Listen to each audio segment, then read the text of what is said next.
India town news. मैं हूं आपके साथ प्रगति ठाकुर। इंडिया टाउन न्यूज के इस कार्यक्रम में आप सभी का स्वागत है।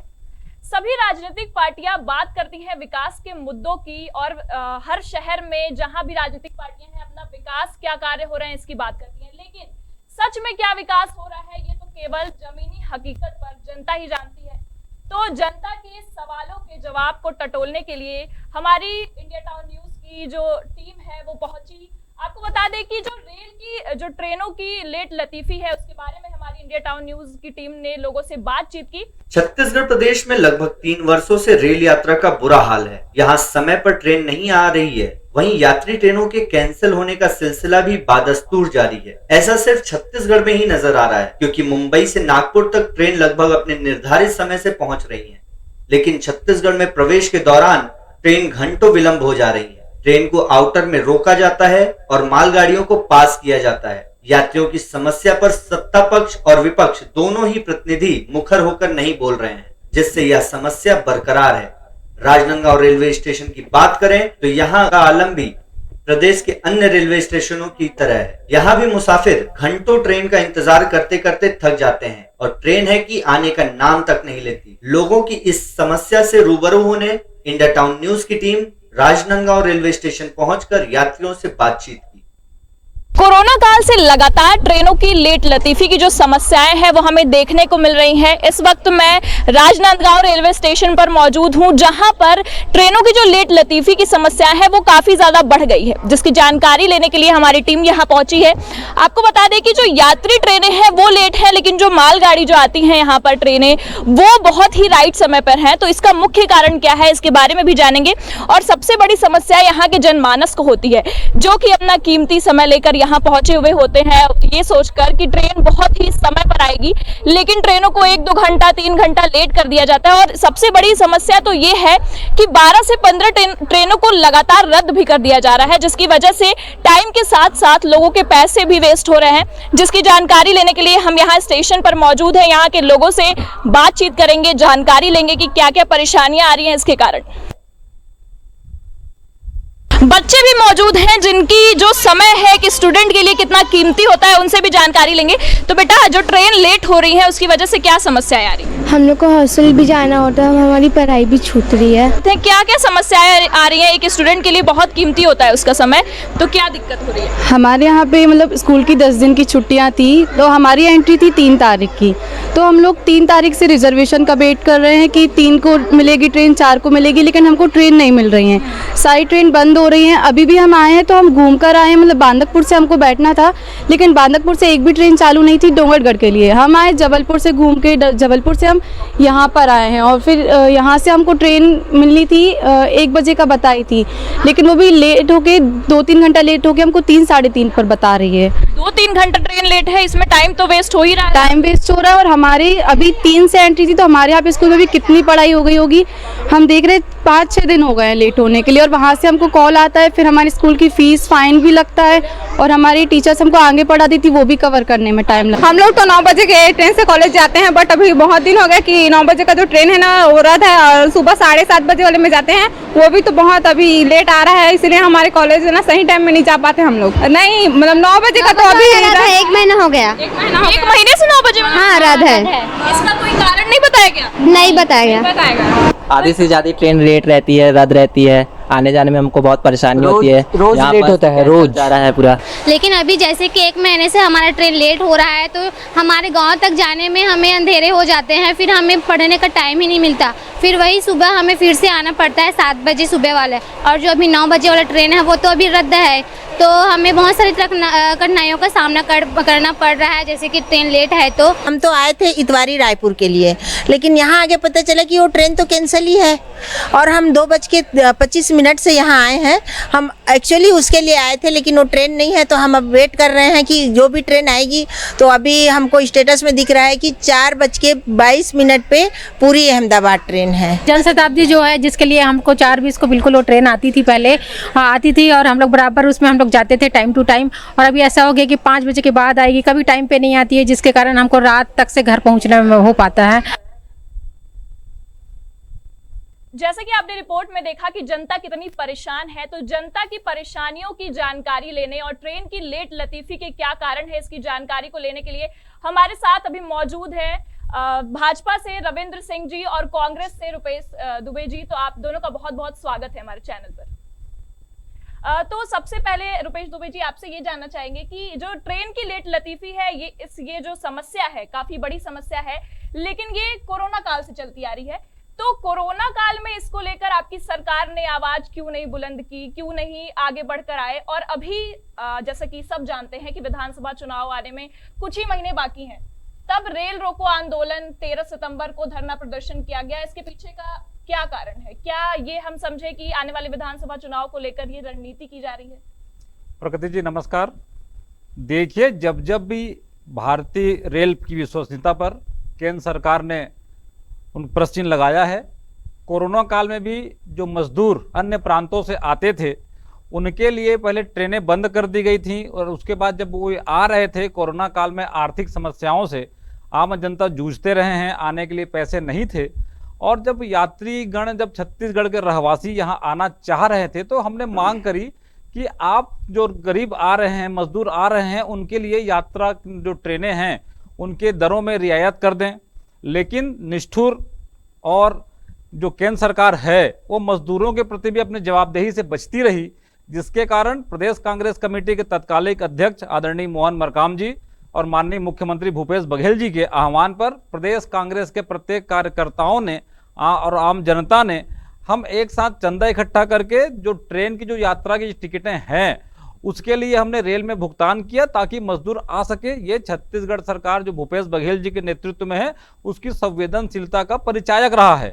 शुरू से ही कोरोना काल हो या वर्तमान समय में हो, जिस प्रकार से यात्री ट्रेनें निरस्त की जा रही हैं, यात्री ट्रेनों के आवागमन पर बाधा उत्पन्न की जा रही है, उसका एकमात्र कारण छत्तीसगढ़ के खनिज संपदा कोल जो है, कोयला की परिवहन है, वो अपने पूंजीपति मित्रों को फायदा पहुंचाने के लिए ये केंद्र सरकार कार्य कर रही है। और जिस प्रकार से बात करते हैं आधुनिकीकरण की, तो आधुनिकीकरण की कहीं कोई संभावना नजर नहीं आती है। और अभी हमने 13 तारीख को रेल रोको आंदोलन किया प्रगति जी, उसका अच्छा प्रतिसाद मिला। और तो और हमने जो 13 तारीख को रेल रोको आंदोलन किया था उसको आदरणीय नरेंद्र मोदी जी ने रायगढ़ की सभा में प्रमाणित किया है। जिस प्रकार से रायगढ़ की सभा में आकर के वो 6,400 करोड़ की परियोजनाएं, 3,200, 800 और 500, वो पूरी परियोजनाएं कोल परिवहन से संबंधित थी। उनके आम जनता से कोई सरोकार नहीं था। ये सिर्फ और सिर्फ कोल परिवहन को प्राथमिकता दे रहे हैं। यदि आधुनिकीकरण कर रहे हैं, रेल की पटरियां विस्तारित कर रहे हैं, तीसरी रेल लाइन मान लो बिछा रहे हैं, तो उसमें माल गाड़ियों के आवाजाही में प्रतिबंध नहीं है। मुख्य रूप से आप ये कहना चाहते हैं कि जो केंद्र की सरकार है ये कोल को इंसान से बढ़कर रख रही है। निश्चित रूप से आदरणीय नरेंद्र मोदी जी के सभा और जिस प्रकार से समाचार पत्रों में विज्ञापन छपे, उनमें प्राथमिकता कोल परिवहन को दिया गया। और कोल कनेक्टिविटी और जिस प्रकार से चांपा जगमा जो रेल लाइन है, या जो भी अन्य जो 4 परियोजनाएं बताई गई हैं, वो चारों परियोजनाएं रेल से संबंधित हैं और कोयला कनेक्टिविटी, कोयला परिवहन से संबंधित है। इससे प्रमाणित हुआ कि छत्तीसगढ़ की जनता से उन्हें कोई सरोकार नहीं है, सिर्फ और सिर्फ कोल परिवहन को वो प्राथमिकता दे रहे हैं। तो इसमें जनता का विकास नहीं है। हम फिर से आप पे आते हैं। रविंद्र जी, आपसे भी ये जानना चाहेंगे कि इनका ये कहना है कि केंद्र सरकार ने आधुनिकीकरण में कुछ कार्य नहीं किया है, लेकिन मुख्य तौर पे जो रेलवे है वो आपके केंद्र सरकार के अंडर में आता है। तो जब हमने जनता से बात की, हमारी टीम ने जब जनता से बात की, तो जनता मुख्य रूप से यही कह रही है कि ट्रेनों की लेट लतीफी आज से नहीं, कोरोना काल से, ये तो रिपोर्ट भी जाहिर है। लेकिन जो वंदे भारत ट्रेन है उसको यहाँ पर लाया गया, इससे आम जनता को क्या फायदा हो? क्योंकि जो आम जनता है जो इतने पैसे अफोर्ड नहीं कर पाती है, वो तो उससे ट्रैवल नहीं कर पाती, लेकिन उसको आप कंटिन्यू रखते हैं, लेकिन मालगाड़ियों को कंटिन्यू रखते हैं, लेकिन जो यात्री ट्रेनें हैं, जो पैसेंजर ट्रेनें हैं, वो तो कंटिन्यू नहीं रहती है। तो इस पे आप क्या प्रतिक्रिया देना चाहेंगे? जी, अभी मैं टॉप इंडिया टाउन न्यूज़ का जो मैं वो देख रहा था, रिपोर्ट देख रहा था, निश्चित रूप से निराशाजनक है, बहुत अच्छा नहीं है, क्योंकि जनता सर्वोपरि होती है। ठीक है, ये प्रॉब्लम है, तात्कालिक है, स्थायी रूप से नहीं है। आज की परेशानी और भविष्य के लिए बहुत आसानी ये मान कर चलें। आज जो हम देखने जा रहे हैं और आगे जो होने जा रहा है, कारण खुद रुपेश जी ने बता दिया है कि क्यों ट्रेन की लेट लतीफी हो रही है। उन्होंने कह दिया तीसरी लाइन का विस्तारीकरण, नई टेक्नोलॉजी का आगमन, पूरे भारतवर्ष में जो अंडर ब्रिज है उसको अंडर ब्रिज बनाया जा रहा है, और जो रेलवे का स्टॉपेज किया जाता था, वो जो क्रॉस होता था जिससे धन की हानि होती थी, उसको रोका जा रहा है। इसलिए कार्य जो चल रहे हैं द्रुत गति से चल रहे हैं, इसलिए थोड़ी परेशानी है। और निश्चित रूप से ये परेशानी मैं कह रहा हूँ भविष्य, आने वाले भविष्य के लिए बहुत अच्छा होने वाला है। इन्हीं जनता को जो आज परेशानी उत्पन्न कर महसूस कर रहे हैं। लेकिन रविंद्र जी, आपकी बात को काटने के लिए माफी चाहूंगी, लेकिन देखिए रुपेश जी का ये सवाल रहा कि जो बात हो रही है आधुनिकीकरण की, वो तो एक साइड में अगर उसको हम रख दे, लेकिन इनका ये सवाल था कि कोयले को महत्व ज्यादा दिया जा रहा है जनता के हिसाब से। मैं बिल्कुल पॉइंट टू पॉइंट जवाब दूंगा। एक बात पहले रुपेश जी ने कहा कि प्रधानमंत्री निष्ठुर है। अरे कोरोना काल निष्ठुर था। कोरोना काल में घर पड़ोसी दूसरे के घर में नहीं जा सकता था, क्या हम उस समय ट्रेन चालू रखते और जो लोग जा रहे थे उनको लेके कोरोना का संक्रमण फैलाते? कोरोना को रोकने के लिए तो यहाँ अगल बगल से नहीं मिलने दिएगा, तो कहाँ से ट्रेन को हम चालू रखते? कहाँ से भूपेश बघेल जी ने चंदा करके ट्रेन में रियायत दे दिया टिकट का।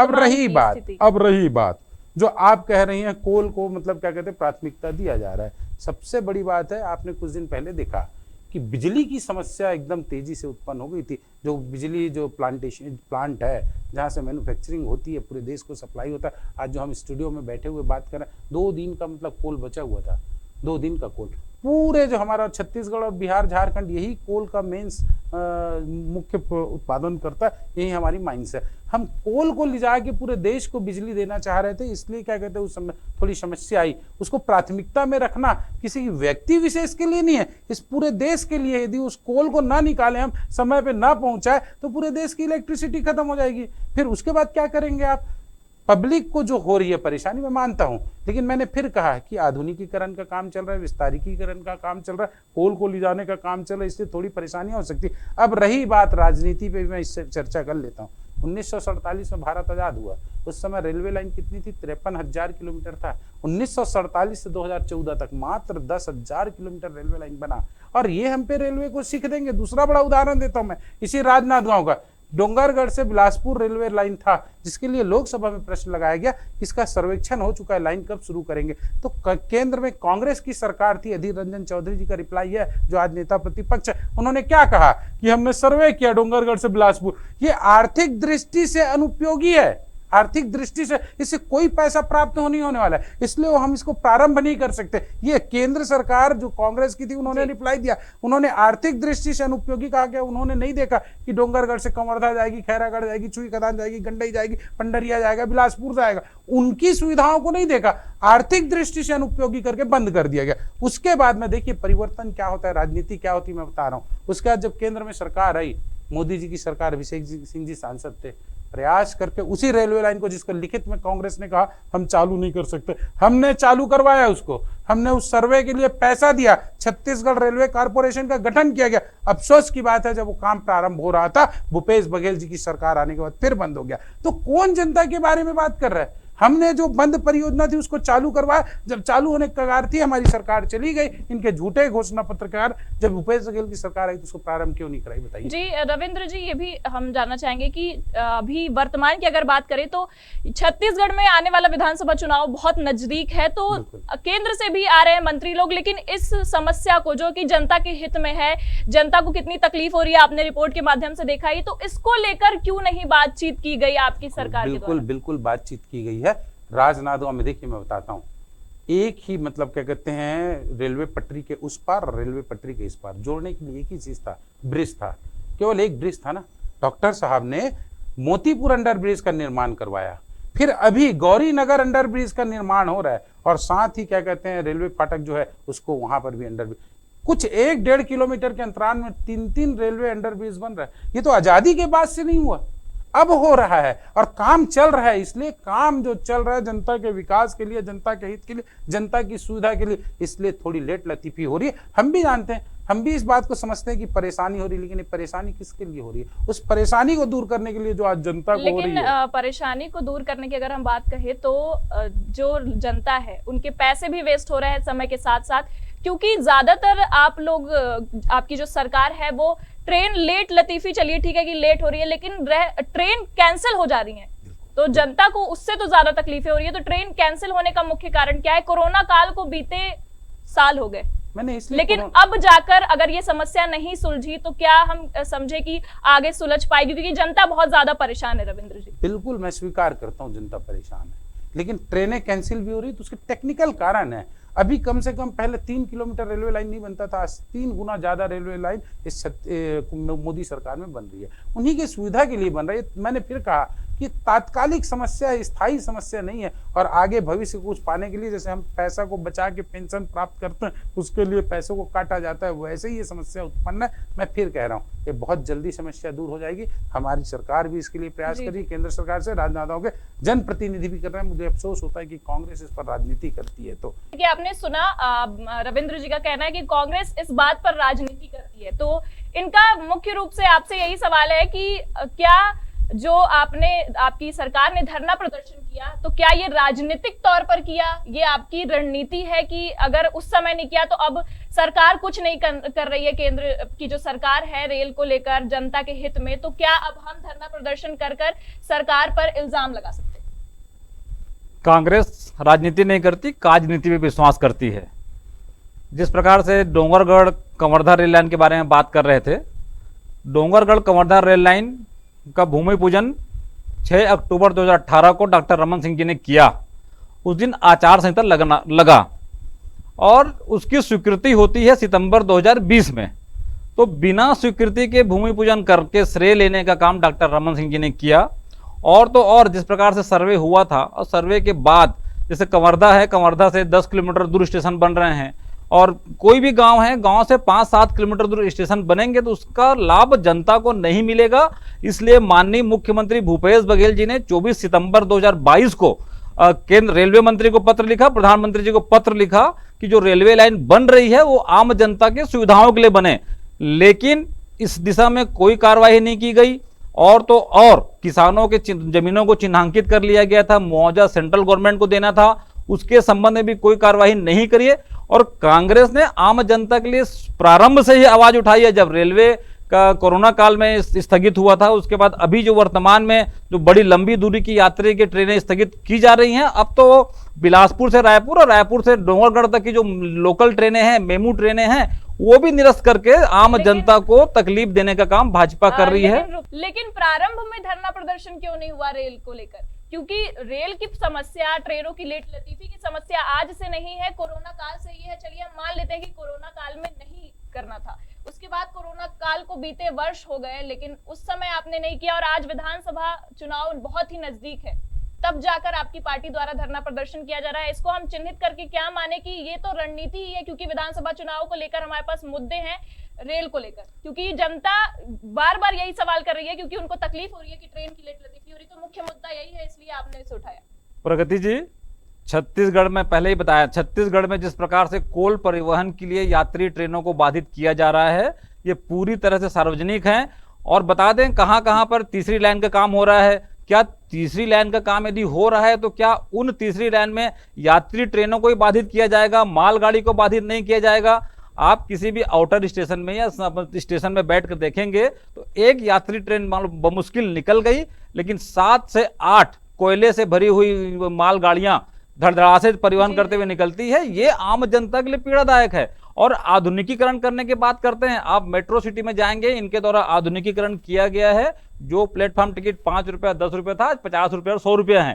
तो ऐसी स्थिति में ऐसे आधुनिकीकरण से जिसको जनता को लाभ न मिले, आर्थिक क्षतिकारित हो, ऐसी आधुनिकीकरण का औचित्य बिल्कुल नहीं रह जाता। जी, मैं फिर आऊंगी आप पर। रविंद्र जी, मेरा सवाल आपसे ये रहेगा कि देखिए, जैसे इन्होंने आप पे इल्जाम लगाया कि मालगाड़ियां आ रही हैं लेकिन यात्री ट्रेनें नहीं आ रही हैं, तो अगर मालगाड़ियों के आने की व्यवस्था है, वंदे भारत ट्रेन के आने की व्यवस्था है, तो यात्री ट्रेनें और पैसेंजर ट्रेनें जो कि एक मामूली जनता के लिए बहुत ही नीडेड है, बहुत जरूरी है, वो तो उसको क्यों नहीं लाया जा रहा है? क्या उसी को रोकना सबसे बड़ा सुलझ जाएगा समस्या जो भी रेल को लेकर आ रही है? आप मालगाड़ी को कभी देखे हैं क्या कहते हैं प्लेटफॉर्म के बगल से गुजरते हुए? मालगाड़ी जो चलती है प्लेटफॉर्म से हट के बीच वाले रूट पे चलती है, मालगाड़ियों के लिए निर्धारित होता है। आप उसको उस यात्री गाड़ी को क्या बीच से आप चलाएंगे और रोकेंगे कहाँ? उसको उतरने के लिए प्लेटफॉर्म की आवश्यकता होती है या नहीं होती है? रेलवे क्या कहते हैं कि अपनी सुविधा है, मालगाड़ी बीच से गुजरती, क्या वहां से हम गुजार दें? डोंगरगढ़ में यदि ये करेंगे तो प्लेटफॉर्म में उसको ले जाने का तरीका अलग होगा, सिस्टम बनाना पड़ेगा। सबसे बड़ी बात है, मैं बार बार इस बात को कह रहा हूं भाई कि इलेक्ट्रिसिटी की कमी थी, इसलिए रेलवे के द्वारा ही परिवहन होता है कोल का, और कोल का परिवहन जब तक नहीं होगा व्यवस्थित रूप से, सुचारू रूप से, इलेक्ट्रिसिटी अभी कम हो जाएगी, इसलिए उसको किया जा रहा है। और बड़ी बात यह है कि जैसे रुपेश जी कह रहे हैं, मुझे अफसोस होता है वो जब कांग्रेस की राजनीति और भाजपा की राजनीति को आप देखेंगे तो बोल रहे हैं और अपने जवाबों में खुद भी फंस रहे हैं। क्या कह रहे हैं कि क्या कहते हैं, रेलवे लाइन का ये है, ये लोग मृत व्यक्ति को इंजेक्शन लगाते हैं, हम लोग अस्वस्थ व्यक्ति को इंजेक्शन लगा के स्वस्थ करते हैं। इन्होंने डोंगरगढ़ से बिलासपुर रेलवे लाइन को आर्थिक दृष्टि से अनुपयोगी बोल के खत्म कर दिया, मार दिया। अब जब भारतीय जनता पार्टी ने उसको जीवित कर दिया तो बोलते हैं 2016 में क्या कहते हैं इसका उद्घाटन हुआ, फिर 2020 में हुआ, फिर वो क्या कहते हैं रेलवे गांव से दूर, ये दूर, फलाना ढिकाना। अरे जब इतनी बड़ी सौगात दे दिया हमने, आपने तो खत्म कर दिया था, गला घोट के मार दिया था उस रेलवे लाइन को। अब बोलते हैं कि 5 किलोमीटर दूर हो गया उसका रेलवे स्टेशन, आया तो भी मीन मेख निकालेंगे आप, तो ये तो अफसोस की बात है ना। सबसे बड़ी बात है रविंद्र जी, मुख्य मुद्दा ये है कि जो रेलगाड़ी है, जो मालगाड़ी है, वो तो आ रही है, चलिए ठीक है, आप कह रहे हैं कि प्लेटफॉर्म से नजदीक होकर नहीं जाती है, प्लेटफॉर्म से लग के जाना है। किसको? यात्री गाड़ी को, ट्रेन को नहीं, उसको नहीं जाना है मालगाड़ी को। लेकिन ये तो रेल मंत्रालय तो केंद्र सरकार में है, तो इसका निवारण क्यों नहीं हो रहा है? क्योंकि हम मान लेते हैं कि इन्होंने धरना प्रदर्शन किया, इनकी कुछ रणनीति होगी, लेकिन इनकी रणनीति के बाद भी ये लेट लतीफी ऐसे ही लगी हुई है। क्या ये समस्या पूरे देश में हो रही है? नहीं, हम छत्तीसगढ़, हाँ मैं भी वही कह रहा हूँ, पूरे देश में तो समस्या नहीं है ट्रेन का छत्तीसगढ़ में भी अगर रेल मंत्रालय है तो वो या केंद्र कैंसिल हो रहा है। मैं सरकार के उसी को स्पष्ट रूप से कह रहा हूँ, रायपुर से नागपुर तक नई रेलवे लाइन का विस्तारीकरण हो रहा है, और क्या कहते हैं बहुत सारे क्या कहते हैं अंडर ब्रिजों का हम निर्माण कर रहे हैं, इसलिए थोड़ी अस्थायी समस्या है ये। मैं कह रहा हूँ ये समस्या हल हो जाएगी। तो समस्या कुछ महीने, कुछ साल के लिए होती है, ये कोरोना काल से चल रहा है रविंद्र। बिल्कुल, 2 साल तो कोरोना काल का दौर था, और रेलवे लाइन ना 2 दिन में नहीं बनता है। आप 1947 से 2014 के बीच की बात कर रहा हूँ मैं, तो पूरे भारत में कांग्रेस की 70 साल की सरकार थी, मात्र 10,000 किलोमीटर रेलवे लाइन बनाया गया, और 1852 में पहली रेलवे लाइन चली भारत में, और 1947 तक 52,000 किलोमीटर रेलवे लाइन चला। किन लोगों ने बनाया? उन अंग्रेजों ने बनाया जो इस देश के नहीं थे। उस समय बना जब टेक्नोलॉजी की कमी थी। कांग्रेस को ऐसी क्या परेशानी थी कि 1947 से 2014 तक मात्र 10,000 किलोमीटर रेलवे लाइन लगा। बनाने में टाइम लगता है, समय लगता है, 2 दिन में ऐसा नहीं कि धरे और तो इसको लेकर क्या प्रयास किए गए? बिल्कुल बिल्कुल, ये बहुत जनता की जो मुख्य समस्या है, क्योंकि हमने बात की है जनता की, जनता से हमारा मुद्दा है कि हम जनता की सवालों का जवाब टटोले और आपसे जानकारी ले, क्योंकि अगर माने तो केंद्र में आपकी सरकार है और यहाँ पर कांग्रेस की सरकार है, तो लेकिन रेल मंत्रालय आपके ही अंडर में आता है, तो आपसे ये सवाल है कि क्या प्रयास रहे? मैं दो उदाहरण दूंगा आपको कि केंद्र सरकार छत्तीसगढ़ के लिए कितने संवेदनशील है और विकास की इबारत लिखने के लिए कैसे वो तत्पर है। एक, रुपेश जी ने ही खुद कहा 6,500 करोड़ का हमने अभी उधर सौगात दिया है, किधर? कोरबा तरफ। और सुन लीजिए उसका उद्देश्य ही क्या था बनाने का? मांड नामक क्षेत्र है जहां से कोयला को निकाला जाता है, और उस समय ना अडानी को नहीं मिला था। जैसे अभी अशोक गहलोत जी ने भूपेश बघेल को पत्र लिखा है कि जल्दी इसको दो कोल आवंटन। उस समय तो अडानी जी आए भी नहीं थे, किसको कोल मिल रहा है क्या नहीं। 6,500 करोड़ रुपए का अभी हमने सौगात दिया, और अभी इधर बस्तर तरफ हमने 7,500 करोड़ का सौगात दिया था। तो केंद्र सरकार छत्तीसगढ़ के लिए कितनी संवेदनशील है वो दिखता है। और दूसरी बात, अब इसके लिए प्रयास यही है कि जितना जल्द हो सके, टीम आ रही है, क्या कहते हैं अभी इसको गौरीनगर वाला अंडर ब्रिज, और उसके बाद क्या कहते हैं चिखली वाला बहुत जल्दी क्रियान्वित हो जाएगा। उसी तरह रेलवे लाइन बिछाने के लिए भी हमने टेक्नोलॉजी नया अपनाया है, बहुत जल्दी समाप्त होगा। मैं फिर कह रहा हूं, लेकिन रेलवे लाइन बनाने में टाइम लगता है, थोड़ा सा इंतजार करना होगा। इसमें राजनीति कांग्रेस को न करके विकास के नीति में भारतीय जनता पार्टी हो, किसी की भी सरकार हो, उसका सहयोग करना चाहिए। इन मुद्दों पर आपसे बातचीत करेंगे। अब वक्त हो चला है एक ब्रेक का, फिर से हम जुड़ेंगे और जनता के सवालों का जवाब फिर से टटोलेंगे।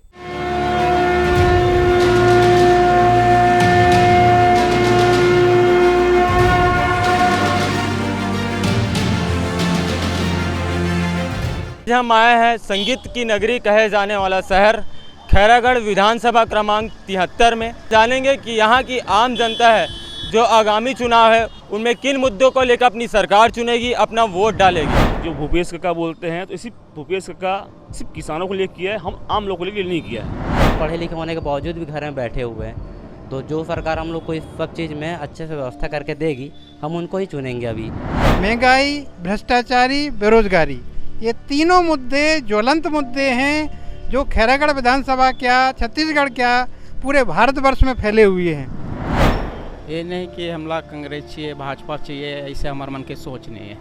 कोई भी पार्टी का है जो अपन शिकायत लेके जान, अपन काम पूरा होना चाहिए। तो इकोनॉमी को डेवलप करने के लिए जब तक यहाँ पे इंडस्ट्रीज नहीं आएगी तब तक यहाँ पे डेवलपमेंट और बाकी इकोनॉमी बूम नहीं करेगी। बच्चे अच्छे से अपनी शिक्षा लेंगे तो उसके बाद ही वो कुछ अच्छा कर पाएंगे आगे, और जब इंसान की अर्निंग अच्छी होती है तो ही उसका स्टैंडर्ड ऑफ लिविंग बढ़ता है। जिन उम्मीदों के सहारे हम सरकार का चुनाव करते हैं कि ये आएंगे, विकास होगा शिक्षा के स्तर पर, है ना, बौद्धिक स्तर पर लोगों का विकास होगा और सामाजिक स्तर पर विकास होगा। कि जो 2500 बेरोजगारी भत्ते देते हैं उससे कुछ नहीं होने वाला। 2500 में अपना लाइफ नहीं चलेगा, उससे अच्छा रोजगार दे सभी को।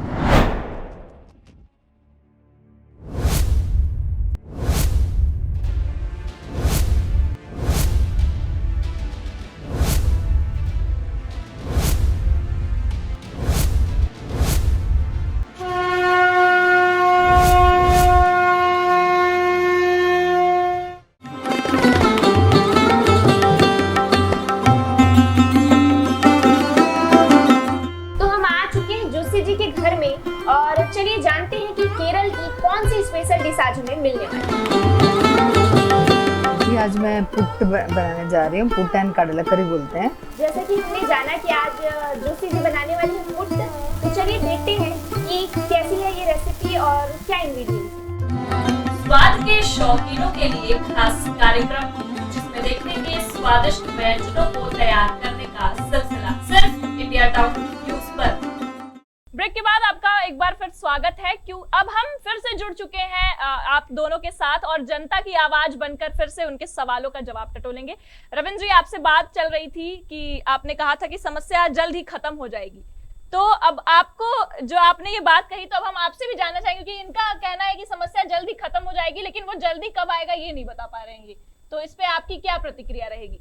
ये पूरी तरह से कृत्रिम संकट बनाया गया है और सौगात के नाम पे, जैसे रविंद्र सिंह जी ने बताया, सौगात के नाम से जो सौगात दिए हैं रेल परिवहन के, उसमें स्पष्ट रूप से कोल परिवहन को प्राथमिकता देना इनकी पूंजीवादी मानसिकता का परिचायक है और आज पूरा देश जान रहा है।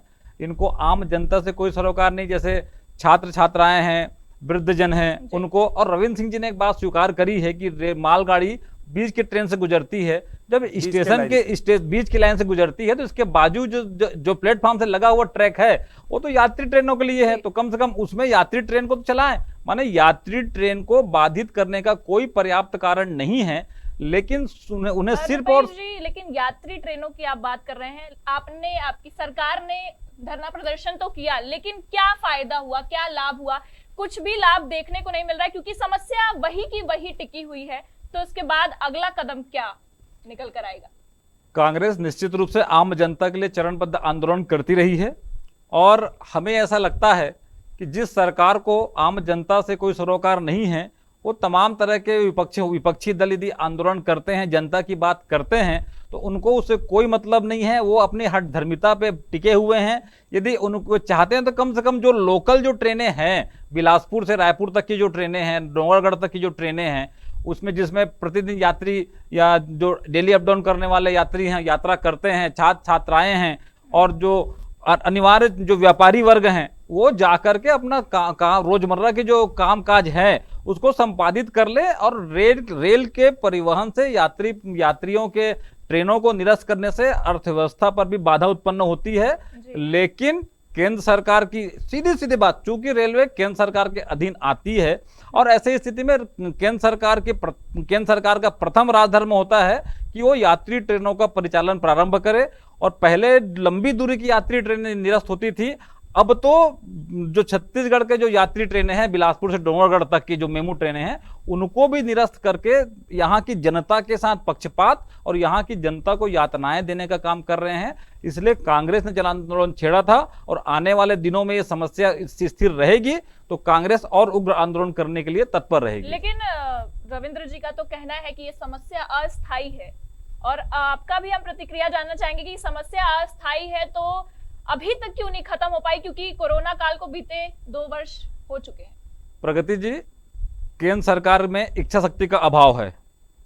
ये किसी भी योजना को लागू करते हैं तो उससे आम जनता को लाभ नहीं होता और कहीं ना कहीं इनके जो पूंजीपति बार बार इस बात को स्वीकार किया जाता है, कहा जाता है और प्रमाणित होता है। उज्ज्वला गैस योजना के बारे में क्योंकि उसे जोड़ना पड़ेगा, उज्ज्वला गैस योजना इन्होंने दे दिया गरीबों को, लेकिन रिफिलिंग आज की डेट पे परसेंटेज कितना है। और यात्री ट्रेनें हैं, यात्री ट्रेनों को निरस्त करके आम जनता को, व्यवसायियों को, बुजुर्गजनों को वंदे भारत ट्रेन इन्होंने चला दिया। वंदे भारत ट्रेन में यात्री दर इतना है कि एक मध्यम वर्गीय परिवार भी उसको अफोर्ड नहीं कर सकता।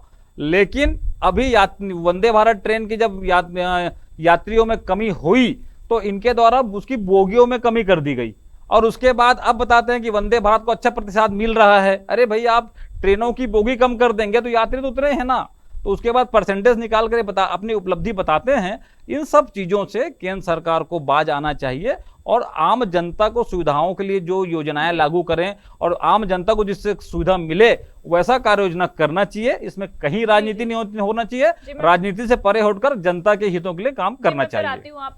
रविंद्र जी, जैसा इनका ये कहना है कि जनता के हित के लिए केंद्र सरकार को काम करना चाहिए और इनका ये भी सवाल रहा आपसे कि जो वंदे भारत ट्रेन चल रही है वो जनता के हित में नहीं, क्योंकि उसका दर काफी ज्यादा है और जो आम जनता है वो उसको अफोर्ड नहीं कर पा रही है। लेकिन वो ट्रेनें निरंतर चल रही हैं मालगाड़ी के जैसे, और यात्री ट्रेनों को नहीं चलाया जा रहा है। तो फिर जनता के हित में, और आप लोग बात करती हैं, सभी पार्टियां बात करती हैं विकास हो रहा है जनता का, इसमें जनता का कहाँ विकास है? मुझे अफसोस होता है जब कांग्रेस के लोग इस तरह तर्क देते हैं वंदे भारत ट्रेन पे मतलब महंगा है।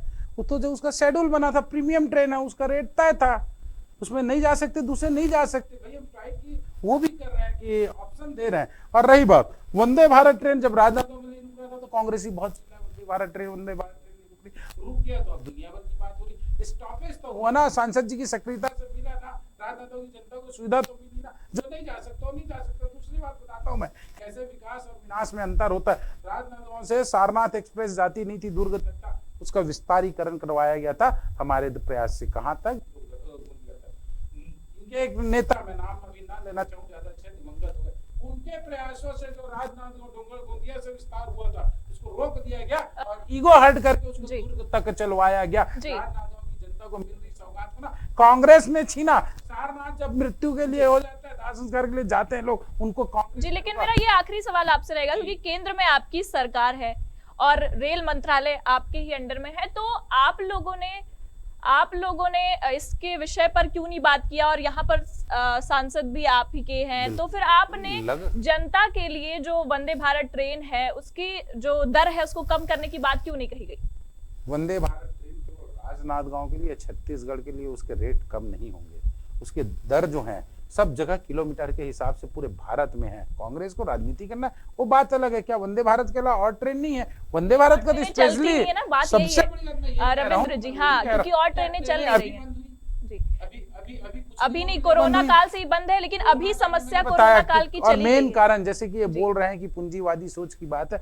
अरे भाई, क्या कहते हैं, अडानी को जो मांड से ट्रेन कोयला निकालना है उसके लिए अशोक गहलोत ने भूपेश बघेल को पत्र लिखा है, प्राथमिकता से दो। पूंजीवाद तो आप हो, जिस अडानी को पानी पी पे गाली बकते हो, तो फिर अशोक गहलोत जी ने पत्र क्यों लिखा है? मैं फिर कह रहा हूँ ना, बार बार कह रहा हूँ, ट्रेन एक दिन का काम नहीं है, 2 दिन का काम नहीं है, महीनों लगते हैं। और जब हम क्या कहते हैं ब्रॉड गेज को जब नैरो गेज को मीटर गेज में परिवर्तित करते हैं या ब्रॉड गेज में करते हैं या इलेक्ट्रिफिकेशन करते हैं, विस्तारीकरण करते हैं, तो समय लगता है। ये तो करीब 100 साल में मात्र 10,000 किलोमीटर बना है। हम आप देखिएगा 15-20 साल में ना 15,000 20,000 किलोमीटर इनको बना के दिखाएंगे। इसलिए स्थायी समस्या है। बंद कर दें क्या गौरी नगर, अभी उसको रेलवे अंडर ब्रिज को बंद कर दें, इसको क्या कहते हैं यहाँ पर जो स्टेशन पारा के पास है, ऐसे पूरे भारत में चल रहा है। भाई हम उसको फाटक को बंद करना चाहते हैं, इसलिए थोड़ा डिले हो रहा है। और छत्तीसगढ़ में ज्यादा था इसलिए थोड़ा सा लेट हो रहा है। इंतजार कर लीजिए ना एक आध जी।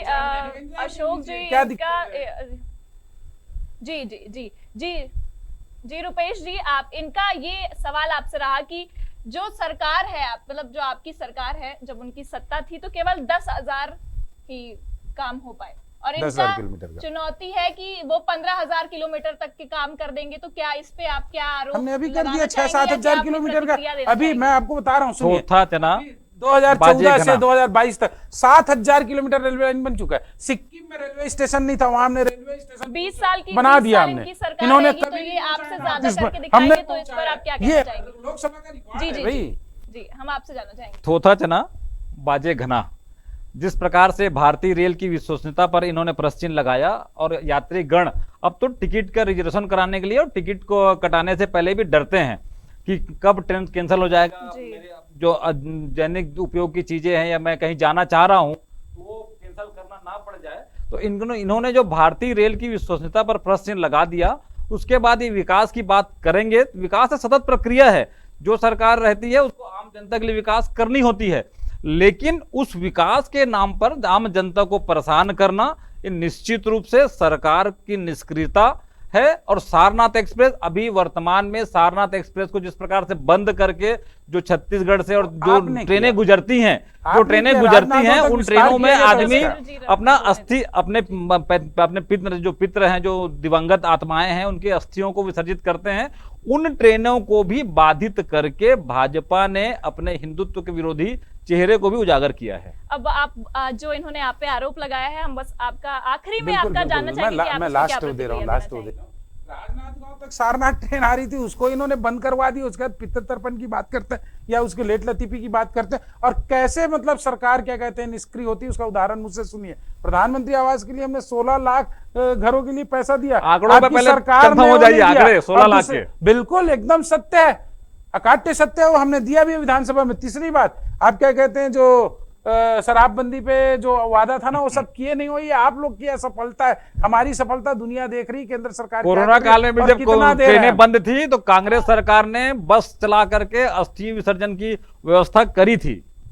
देखिए, अब कोरोना काल में मैं जाऊंगा तो वो जो वैक्सीन भेजे थे ना, उसको भी दुर्भावना से भूपेश बघेल सरकार ने वापस कर दिया। इससे दुर्भाग्यजनक क्या बात होगी की रेल समस्याओं की बात मैं रेल से इसलिए आया कि केंद्र सरकार पे आरोप लगा रहे थे, तो मैंने बताया कि प्रधानमंत्री आवास के लिए हमने पैसा दिया, उसको कैसे इन्होंने नहीं किया, और जल जीवन मिशन के हमने पैसा दिया। देश में लास्ट से सेकंड पोजीशन है छत्तीसगढ़ की सरकार। और तो और सुनिए, शिक्षा में पूरे देश में 34वें नंबर पे भूपेश बघेल की सरकार किस उपलब्धियों का ये करते हैं। हमको बोलते हैं थोथा बाजा, क्या छना बाजे बोलते हैं। मैं कहता हूँ ये खिसियानी बिल्ली खम्बा नोचे लोग हैं। लेकिन जैसे आपकी सरकार केंद्र में है, ये भी सवाल रहेगा कि यहाँ पे राम गमन परिपथ का भी वो एक अलग विषय हो जाएगा, लंबा हो जाएगा। ये विषय बहुत ही इंपॉर्टेंट है। लेकिन अयोध्या से कनेक्शन तोड़ दिया गया, कैसे वहां पर जा सके, क्योंकि जो रेल कनेक्शन है अयोध्या से, यहाँ से नहीं है डायरेक्ट का, तो इस पे आप क्या कहना चाहेंगे? हमारी तो प्लानिंग है, हमने तो भगत की कोठी नाम का एक ट्रेन जो स्टॉपेज नहीं था उसको किया। राजनांदगांव से नहीं है अयोध्या भगत की नहीं, मैं कह रहा हूँ कि अभी तो अयोध्या का मंदिर बन रहा है। हमारी तो प्लानिंग है, हम उस प्लानिंग को रोके हैं। हो सकता है हम अयोध्या तक डायरेक्ट ट्रेन चलवाएं, हमारी सरकार तो आने दीजिए। हम तो अभी छत्तीसगढ़ में तो मतलब आप ये कहना चाहते हैं कि केंद्र में आपकी सरकार है तब नहीं हो पाया, लेकिन अगर यहाँ छत्तीसगढ़ में आपकी सरकार बनती है, हम चलवाएंगे उसको। तो आप राजनांदगांव से अयोध्या जाने का आसान करा देंगे। जो अयोध्या तक हम बस भी चलवाने का सोच रहे हैं अलग से। हम तो तीर्थ यात्रा योजना बनाते थे, हम सबको अमरनाथ घुमाते थे, यहाँ घुमाते थे। इस कांग्रेस की सरकार ने पूरा बंद कर दिया। तीर्थ मिल जाएगा अगर विधानसभा बिल्कुल 100%, बिल्कुल 100% हम छत्तीसगढ़ के जितने लोग जाना चाहेंगे उनको लेकर जाएंगे। और हमने किया भी है पहले, इन्होंने बंद कर दिया तीर्थ योजना को। ये लोग हम पे राम पे वो ना करें। हमारे रोम में राम बसा हुआ है, इनके क्या कहते हैं रोम में कुछ बसा हुआ है। इटली की राजधानी से ये संचालित होते। जी बहुत बहुत धन्यवाद आप दोनों का। दोनों ही पार्टियों ने अपनी अपनी बात कही, दोनों ही पार्टियों ने अपने अपने तर्क दिए, लेकिन जो समस्या है ट्रेन की लेट लतीफी की, इसका खामियाजा केवल आम जनता को उठाना पड़ रहा है। और इंडिया टाउन न्यूज हमेशा आम जनता की आवाज बनकर उभरी है और आगे भी बनती रहेगी।